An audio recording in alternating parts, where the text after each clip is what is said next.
At para naman sa ating good news, ngayong umaga, mga nagwagi sa 100 Islands Film Festival sa Alaminos City, Kilalanin. Para sa detalye ng ating good news, makakasama natin dyan, Idol Maya.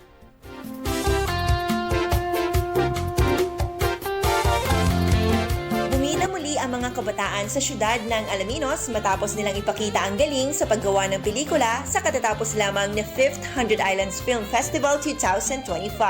Dito ay muling pinatunayan ng mga estudyante ang kanilang husay sa larangan ng filmmaking na kahit sa murang edad ay dekalidad ang kanilang orihinal na konsepto sa paggawa ng pelikula. Ngayong taon, nakuha ng pelikulang Under the Table ang Best Film Award.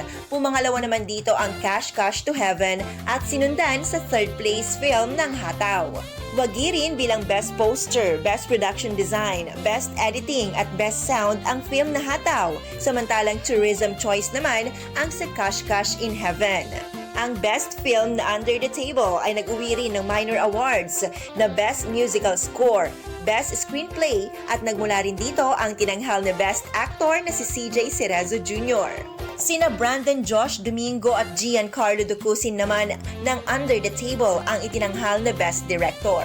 Ang 100 Islands Film Festival ay isang youth-oriented cultural arts program na naglalayong i-promote ang galing ng mga kabataang Alaminians sa paggawa ng pelikula.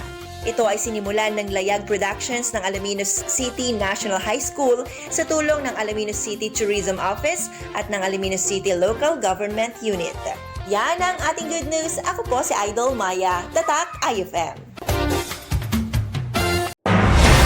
IFM News. IFM News.